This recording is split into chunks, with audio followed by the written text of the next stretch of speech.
Ohio State versus Michigan. It's the game we have all been waiting for 365 days.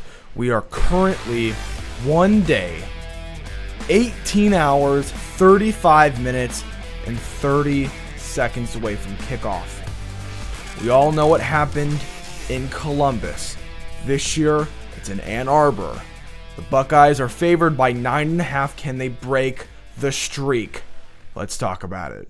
So again, the Buckeyes come into this game as big time favorites, not as big as last year, but still 9.5, 10.5 point favorites. It opened at 11.5. It climbed down a little bit. Ohio State analytically majorly favored in this at 78.2% over the Wolverines.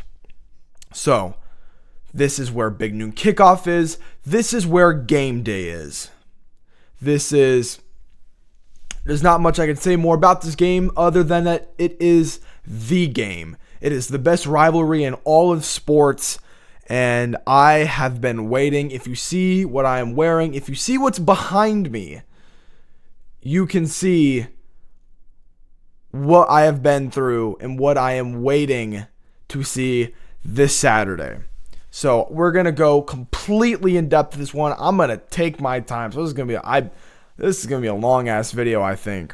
But I have a lot of notes, a lot of statistics up. So let's talk about kind of what some of the story of this game. So obviously coming off of what the game was last year, you lose at home. It was the perfect storm. It was your entire team played bad. Maybe not your defense. Your defense played well. Well, your linebackers and safeties played, and your corners played well. Your defensive line did not play well. They didn't get a single sack all game. Your offensive line was terrible. Will Howard got a concussion early in the second quarter, and what was leading up to maybe a Devin Brown legacy game. He could have maybe become a Buckeye legend. They put Howard back out there. They gave back him his helmet, and obviously you know what happens. He throws 2 interceptions, or maybe the first one came before the concussion. And on Cam Hayward's podcast, he just admitted that he was pretty banged up, which we knew. But it's good to kind of hear it from him directly, from Will Howard.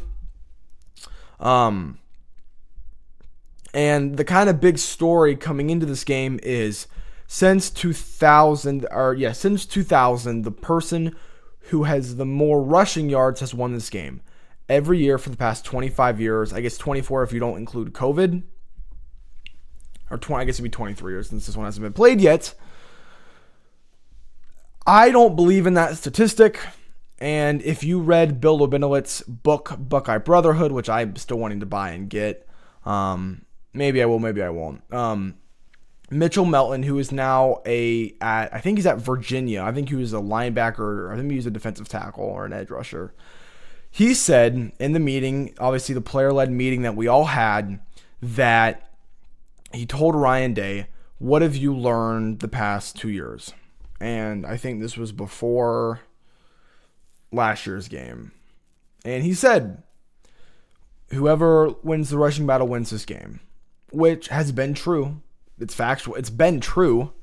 I don't believe in that because, and this is actually what Mitchell Melton said. He said that's usually because the side that is winning, they slow down drives, slow down the clock, and run the ball. So when you have that, it makes sense. This has been a one-sided rivalry. It's been like both sides have won, but it's not back and forth. It is streaks. This rivalry happens in streaks. I think that's just because the mental side of it is whenever you lose one, you get into a habit of losing, or when you win, you get into a habit of winning until someone breaks it. It's very hard to break that. Ryan Day, obviously, you've seen that. Jim Harbaugh struggled with that forever. He had to cheat to break it. That's how bad it was for them. But I don't really believe in that statistic because look at 2018 and 2019. It was, J.K. Dobbins went crazy in 2019, but you didn't have to run the ball more than they did. Like think about it. Ohio State, late into Urban's career, which was basically when Day has been present in the program, it has been a passing team. Before him, it was a running team. But when Day was here, it was a passing team. So you pass for 400, 500 yards, 300, 500 yards. And then the passing team can spread everybody out and then run it up the middle. And that's where you get all the rushing yards from. And Michigan, who is a running team, has always been behind, which forces them to throw. That is why Ohio State doesn't have to run the ball. I don't think you need to outrush Michigan to beat them, because we've been outrushed by a bunch of people. I mean, Texas outgained us in everything and we still won. It was like a dominating one too. I get it was only one score at the end, but that game was 14-0. Like with 5.5 minutes left. So I don't believe in that, and it has led Ohio State to get trapped into running the ball. Ohio State is much more talented than Michigan basically every single year except for 23. But Ohio State is not more talented than Michigan in every single position battle. And Ryan Day has made Ohio State play in the only way that benefits them. And that is what's so frustrating. And I don't think we're going to see that. I don't think we're going to see that this year. And part of that is Michigan might be clueless. I mean, since like I'm trying to think, maybe since Penn State, like a month and a half ago. I mean, Matt Patricia has not shown anything on defense. They have been basic defense for the second half of the season. I mean, I don't think Michigan is going to be as clueless as Texas, but I feel like they are going to be Texas was clueless coming into this game because of new quarterback, both new coordinators. I don't think Moore is getting that much more. So, yeah, I mean, it is so interesting. What is Matt Patricia going to be able to dial up for Sharon Moore and Bryce Underwood? So obviously Bryce Underwood is a very young quarterback. We have actually, I think I would say we have seen development from him since the beginning of the season, early on in the season, especially in that Oklahoma game. It was really clear that Bryce really only had one speed of throwing. He only had one speed or like one place. It was just, I'm going to throw this as hard and as fast as I can and make every throw look like this crazy acrobatic NFL throw. And it was very childish and it was very immature. And you could just tell that, man, he really is a freshman. And I think he has stepped up. I think we have seen different types of speed. He's able to lob it up easier. And he's not just trying to throw it and bullet it every single time. I mean, like, that paired with their drops, I think they have like 19 drops on the year. So I think that has really stifled them from continuing drives. And with Patricia, now, I mean, he's going to put Underwood through hell. I mean, it is going to be, he's not going to have any idea what he's saying. And if we can get pressure, and the biggest knock on Jim Knowles was he never forced a punt against Michigan in the second half ever, and he never forced a punt in the fourth quarter of Michigan ever, Georgia in 22, Oregon in 24, and there was one more. He never forced a punt. Or maybe that was it. But his defense was just god awful sometimes. And that's the reason why Ohio State fans have problems with Jim Knowles. Is Jim Knowles, I'm like, there were times where it's like, oh my God, your defense is garbage. Get out. Like, nobody, it's just, thank God he's gone. I'm so happy he's gone. We have Matt Patricia now. So I think he's going to put Bryce Underwood through the shredder. And that starts with the All-American potential. We're talking about number 1 overall draft pick. Maybe if the Titans are number 1. Arvell Reese, the linebacker from Ohio State, number 8. I mean, they're going to spy him. Bryce Underwood, I mean, they're going to QB contain. That man this kid should never leave the pocket ever. Unless we're fully dropping back into coverage. I mean, there should be no world where he is able to leave the pocket. I mean, he's going to be getting hit hard from Caden Curry, Arvell Reese, Caleb Downs, and obviously Sonny Styles. And talking about the Styles brothers, Lorenzo, and before I even say anything, let me just make sure if I don't think there is any more update on Lorenzo. Yeah, he's currently dealing with a shoulder injury. I don't know if he's going to be playing. He was our starting slot corner, and we've seen a little bit early in the season where they would slide Devin Sanchez into the number 1 5-star cornerback in the class, I think 2025, and it was okay. He's still a freshman, and what they've been doing now is sliding Jermaine, who is the best corner on this team, to the slot, and then putting Devin at the Y. Which I don't know if I like, because I want Jermaine outside. I trust Jermaine way more than I trust Devin. Igbenogsen's been better. I do worry about, extracurricular from Davidson Igbenogsen. He's been a lot better this year, but obviously this game, this is the game. There's nothing like this game. So I am cautious. I'll say cautious. I am cautious of Davidson Igbenogsen. And talking about cornerbacks and just back end defense, Caleb Downs and Jalen McLean. We all knew Caleb Downs was going to be what he was, but Jalen McLean really taking that starting position over Malik Hartford, who has now chose the red shirt. He's probably going to transfer. It is just, he is like the unsung hero.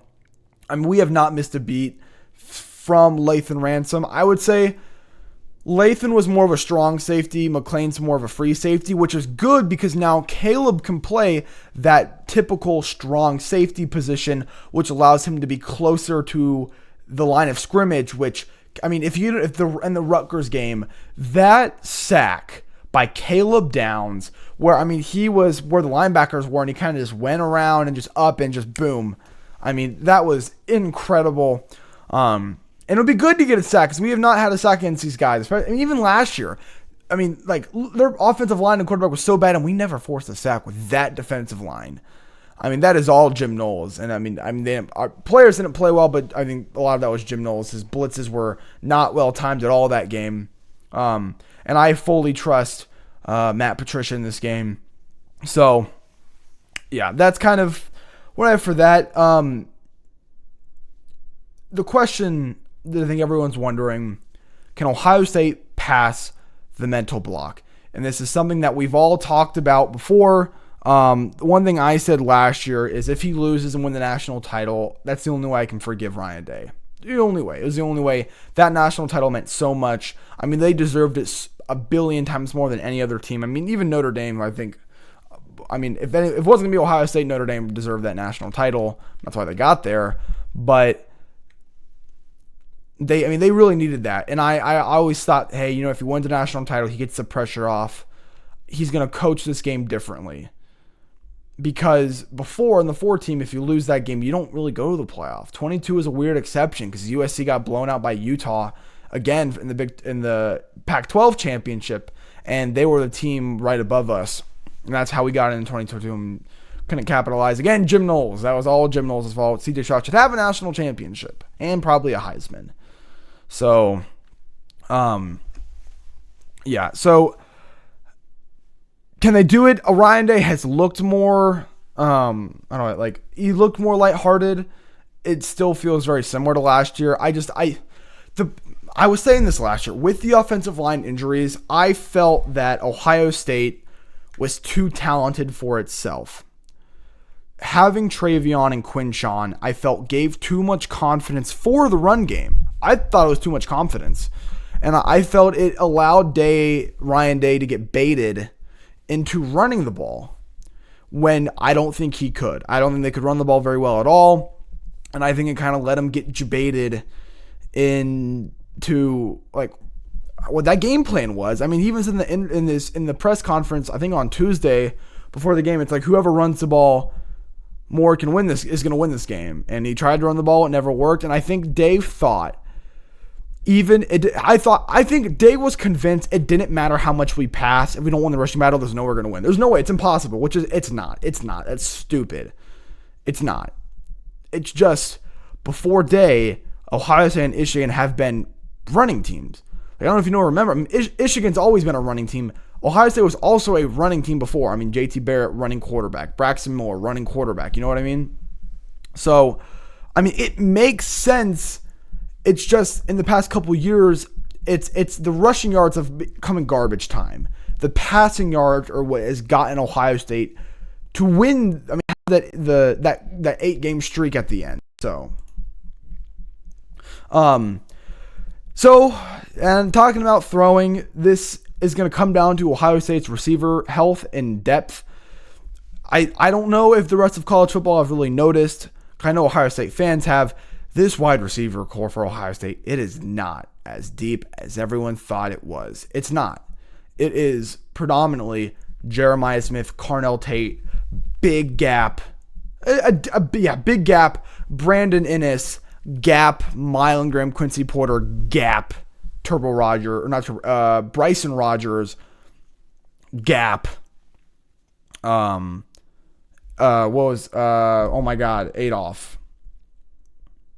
What was his name? David Adolph, number 82. He played last week against Rutgers for the first time for senior day. So I think this depth is going to get tested. If you watched Caleb Downs' podcast for this week's game, he had Jeremiah Smith on, and Jeremiah said, and even Ryan Day they talked about it in his Wednesday press conference, that we get all our injury updates from the Caleb Downs podcast, Downs to Business, because Jeremiah said on there that it's exclusive interview, that he is good to go. He's going to play. He's probably not 100. I would say he's probably 90%, 85, 90, 95%. But yeah, probably 90. He's probably 90%, which is still incredible. It's still the best receiver in college football. Carnell on the other side, he might only be 70%, 65, 70, maybe 75%. I don't know if he's going to play. It's probably going to be in limited snaps. It looks like the weather has got pushed back. It originally looked like it was going to be 30 degrees, which it still is going to be 30 degrees, 25, 30 degrees, which is warmer than last year. Last year was like 12 or 15. It was gross. And it looks like there's going to be some wind, not too many miles per hour. But the snow has been pushed back from noon to 3 to 4. So you might get snow in the second half or in the fourth quarter, but it looks like the snow is going to be coming after the game. And even the snow that will be coming, it's snow flurries. So that'll be like what it was in 2021, that snow game. But that wasn't a snow game. That was snow flurries. And that was also, the weather in that game, I think, is going to be worse than the weather in this game. I think it's just going to be cold. And I think I saw everyone talking about with Julian saying is like the only time we've ever seen him throw in cold weather was the Tennessee game, and he did not look good. But I mean, that was a year ago. I mean, he's been much improved, and they're practicing in the cold. They know the cold. He's been here for like 2 years, so I trust that he'll be good. But the cold maybe can worsen some injuries. Obviously, if you're injured with like hamstring stuff, you don't want to re-injure that, especially if we're going to be playing the number 2 team in the country next. People won't talk about that. If we beat them, guys, this is going to be number 1 versus number 2. Like, this is the biggest game of the year next week. I mean, obviously, this is the biggest game of the year. But, I mean, it's going to be number 1 versus number 2. Obviously, Indiana has to beat Purdue. And I think they will beat Purdue. I'd be surprised if Indiana lost. But, yeah, I hope we get there, because if we go there, I'm going to the Big Ten championship game. And I'm so excited. We have to get past this game. And if we lose the Big Ten, if we lose this game, I don't want us to necessarily get a bye, because I'd like to go to another home playoff game if I can't go to the Big Ten championship, and I can't really go to the bowl games because they're on weekdays and there's school and stuff. But we'll see how it goes. Let me just scroll through my notes. So yeah, obviously Big Ten title hopes for both teams. If Ohio State wins, they're in. If Michigan wins, they'll need either Indiana or Oregon to lose. I'm trying to think. Maybe if Michigan wins, Oregon wins, and Indiana loses, I think Indiana might still get in. So they need to win, and Oregon needs to lose if Michigan wants to go to the Big Ten championship game. And honestly, if I'm 10-2, yeah, you beat Ohio State, but let's say you get blown out in the Big Ten championship, that third loss, I mean, that could keep you. I mean, you're not supposed to punish them, but if you look bad, I mean, I don't know. Some stars stepping up. Caden McDonald, I mean, he has elevated himself to being a first-round talent. He is one of the best run-stopping defensive tackles in the entire country. So that matchup between him, Tyler Malone, versus Jordan Marshall, because obviously Justin Haynes is not playing this game, and then Kuzdal, the third-string running back for Michigan, who had 20 carries, 100 yards and 3 touchdowns last week against Maryland. He looked really good. This game reminds me kind of the Texas-Michigan game last year. Was that last? Yeah, last year. That was when Quentin Ewers, they went up to the big house as slight favorites. It was like number 4 versus number 10, number 3 versus number 10, and they absolutely killed Michigan. Absolutely killed them. So I could see that game. I could see that game playing out here. I think the game in that score was like 31-12, and Texas left a bunch of points, like 14 points on the board. They played very conservative in the second half. But I'm trying to think, were there any other injuries in this game? Just Haynes is out. There is some talk about Ohio State's offensive line with Josh Padilla, Eric Mansaw, and then someone else. So some backups were injured, so I think maybe you could see a lack of depth. The thing that this Ohio State offensive line has really struggled with is stunts and Tegra. Oh my God, Tegra is just god awful sometimes, and we ran out of time. This was a thing that Michigan won. They already won a battle before this game even happened, and that's Ohio State's offensive line. We had they were experimenting with the offensive line all the time, giving Gabe Van Sickle starts, Ethan Oniawa snaps, you know what I mean? And they've kept Tegra. He hasn't got much better, maybe a little bit better, not by much though. Still is the one weakness of this offensive line. And he is the difference between Bo Jackson only having like 2 or 3 big runs and having like 8. Tegra, I think, is the difference between that. And we don't have time. He's going to start. I don't think Day is going to want to throw out a new offensive lineman for the game. He did it for Penn State last year with Carson Hinsman at guard. So maybe you could see it, but this isn't Penn State. This is Michigan. And we know how much this game matters. And not really, this game is different than that game. I could see this game being similar to that Penn State game. Hopefully not with the pick sixes, because I don't know how they will react to a pick six. So that's kind of some of the storylines coming into this game. Let me talk about some of the statistics. So again, Ohio State, 9.5-point favorites coming into this game. Lost 4 in a row. 2 of those were during cheating, so maybe you only want to count 2, and then they hopped out of 2020, you know. So let's talk about some of the stats. So Julian Sayin, 2,832 passing yards, 27 touchdowns to 4 interceptions. He has like a 79.4 completion rate. So it just dipped below 80%, and that's obviously because JJ and Carnell have not been there the past couple of weeks, especially Carnell. JJ's kind of been in and out. Bo Jackson, fumble at the goal line last week against Rutgers. You cannot do that. There was like 4 fumbles last week. I think you only lost 1. But Brandon Innes fumbled. Remember when they threw the backwards pass on the punt? Max Clare fumbled. Lincoln Keenholz fumbled. He was already down. Like, everyone's fumbling. Can't have that. But he is almost a 1,000-yard rusher. He will be a 1,000-yard rusher by the end of the season. James Peoples has really came a long way. I mean, the hurdle against UCLA, the big run versus Rutgers at the end. Jeremiah Smith, obviously we all know him. I mean, he is almost to 1,000 yards. He needs 98 more, which I think he'll get in this game to get to 1,000. We'll see how much they double him. Obviously, if Carnell is not in the game, they're going to double him. So you need Carnell, even as a decoy. You just need him in. Has over 700 yards rushing, receiving, 7 touchdowns, and he actually has way more. Like, his yards per catch is 18.2 compared to Jeremiah's 13.1.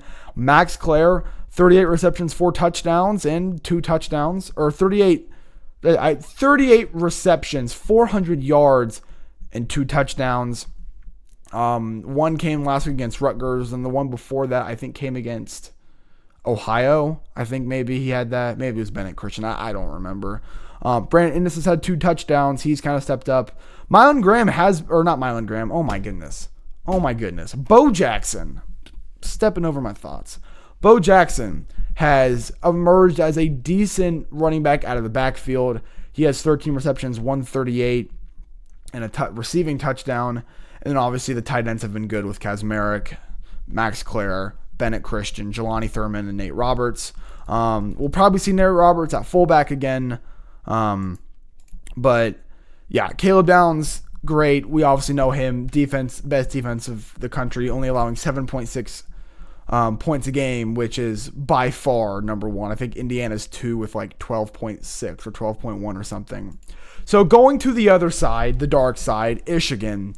Bryce Underwood, 2,166 passing yards. They've never seen a freshman like me. He has Jamarcus Russell stats, like 9 touchdowns to 5 interceptions. What is his completion rate? 62%. So not horrible, but not great. Jordan Marshall is their leading rusher. Obviously, that's just because Haynes has been out and he's out for the year, which is unfortunate. He has 10 touchdowns, and obviously he is not as explosive as Justice Haynes, but he is still a very good running back. And actually, he was throwing some shots yesterday and today on an interview talking about how when he was being recruited by Ohio State, he should have went to Ohio State, man. I wish he went to Ohio State. Tony Alford was there, and when he left to go to Michigan, Tony Alford was not a good running back coach. I mean, he had incredible talent, and the past couple, with Travion at the end and Mad Williams, it's just like they never looked good. So I'm Carlos Locke is definitely a step up from him. But I'm not gonna lie, he has been decent at Michigan. Michigan it seems like how Ohio State always gets good receivers. Michigan always gets good running backs. They just got Savion Hyder, the number 1 running back in, I think, next year's class, the 5-star. But yeah, he was throwing shots saying that there was people at Ohio. He liked Tony Alford, but he did not like anybody else. And then they're like dissing Ohio State, I'd be like, oh, look at me, we don't like Ryan Day. It's like, well, buddy, you got fired, or you left to go to Michigan, but.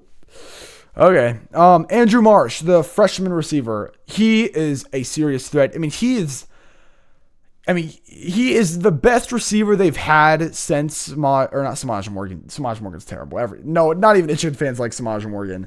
He's the best receiver they've had probably since Roman Wilson. I think he's better than Roman Wilson. I don't think Roman Wilson is very good. But I would say he's probably the best receiver since Nico Collins that they've had. Obviously Nico Collins is a great receiver. D Moore, their edge rusher, 9.5 sacks. He's been good. Ernest Hausman is back with the team. He will be playing this game. And yeah, so that's kind of their side of the stuff. How many rushing yards did Justice Haynes have before he left? 857 and 10 touchdowns. So yeah, he was going to be, he was their number 1 back. Unfortunate that he's gone.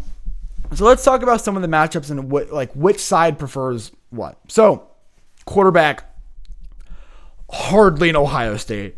Running back, I'm going to say wash. I think if you included Justice Haynes, I would lean towards them, but since they don't have Justice Haynes, it's Jordan Marshall, Kuz Dahl versus Bo Jackson, Iowa's James Peoples, C.J. Donaldson. I'm going to say it's a wash. Receiver, hardly in Ohio State. Tight end, I'm going to say slightly lead Ohio State. That room is super deep, and Max Clare is one of the best tight ends in the country. But Calvin Klein is, or Colin Klein, whatever his name is, he is still a very good tight end. So I'll say slightly to Ohio State. Offensive line, I'll say also slightly to Ohio State. It is probably still very similar. They're pretty close. I'd say almost a wash. Defensive line, I will say slightly to Ohio State. That defensive line has stepped up, but Michigan still has a good defensive line. They obviously lost Mason Graham, Kenneth Grant, and Josiah Stewart from last year, but they still have a good defensive line with TJ Guy and some other people. Linebackers, easiest one, one of the easiest one. It's Ohio State. They have 2 top 5 linebackers in the entire country. Arbor might be the number 1 overall pick. Sonny Styles will probably be a first-round talent. That is the best linebacker room in the entire country.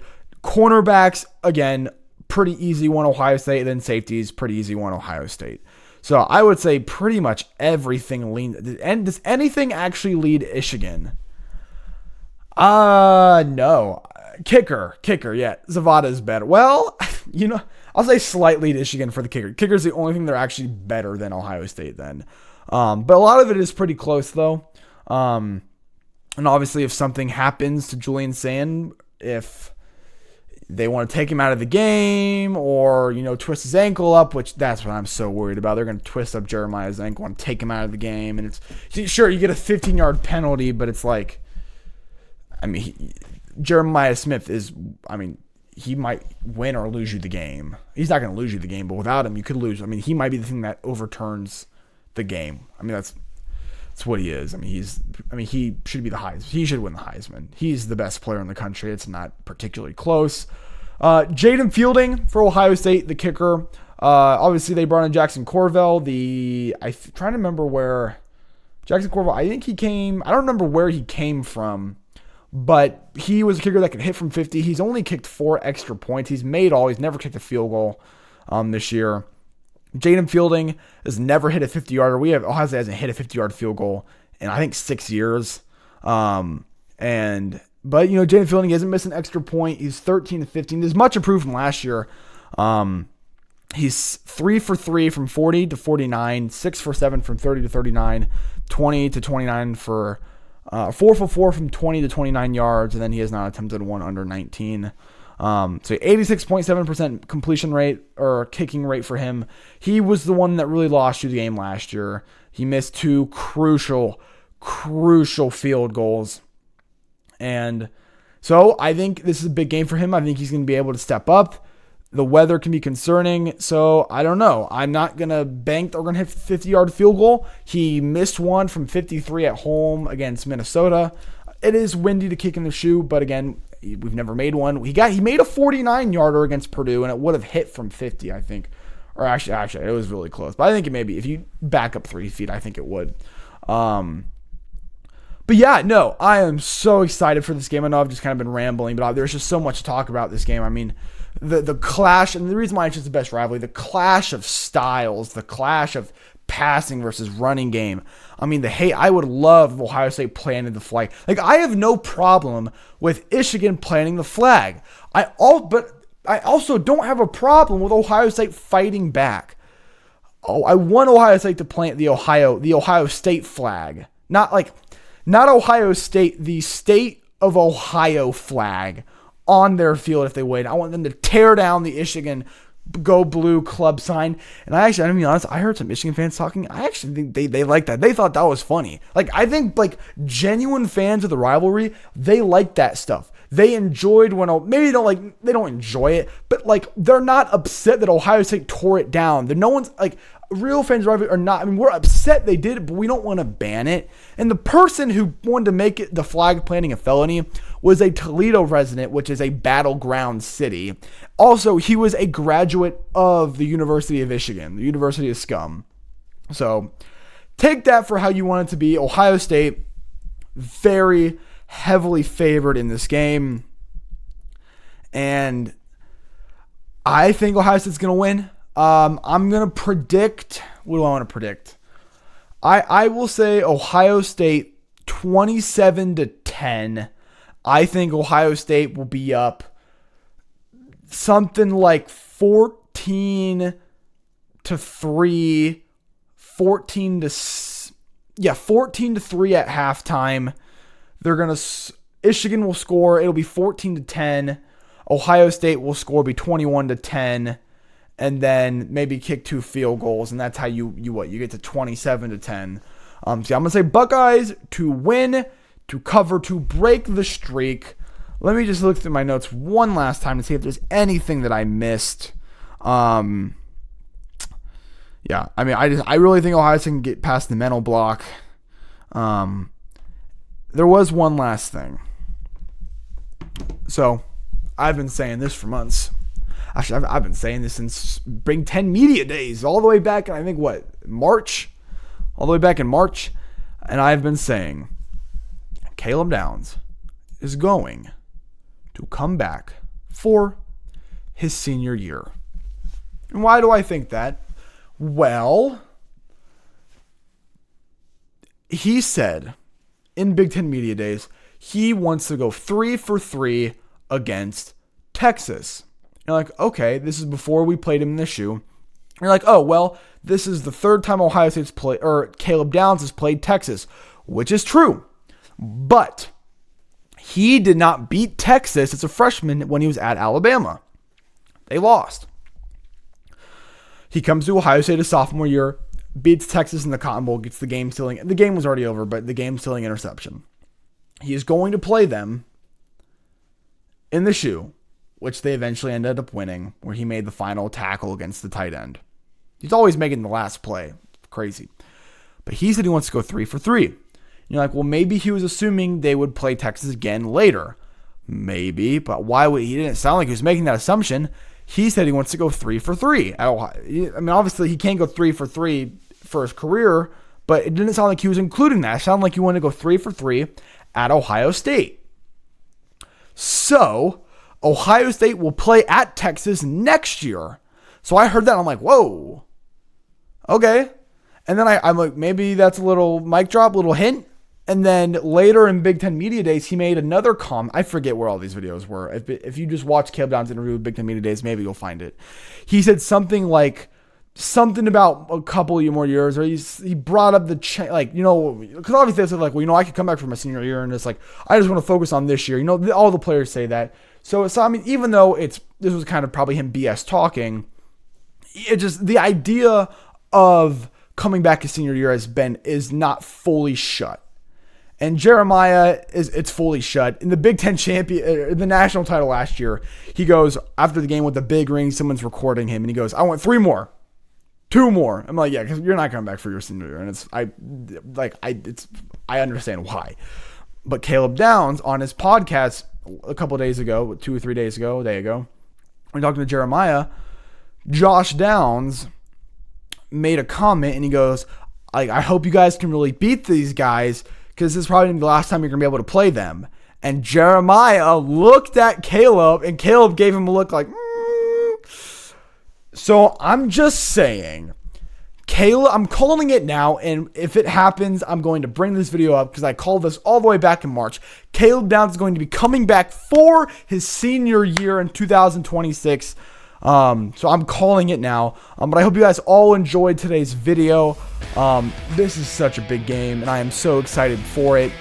Tomorrow is going to be great. We get all these awesome games on Friday too, so I can't wait for that. Remember, hit subscribe. We're so close to 50 subscribers. Let's try to get there before Michigan and before the Big Ten Championship week and just Championship week in general. I think we're 6 away. We're at 44.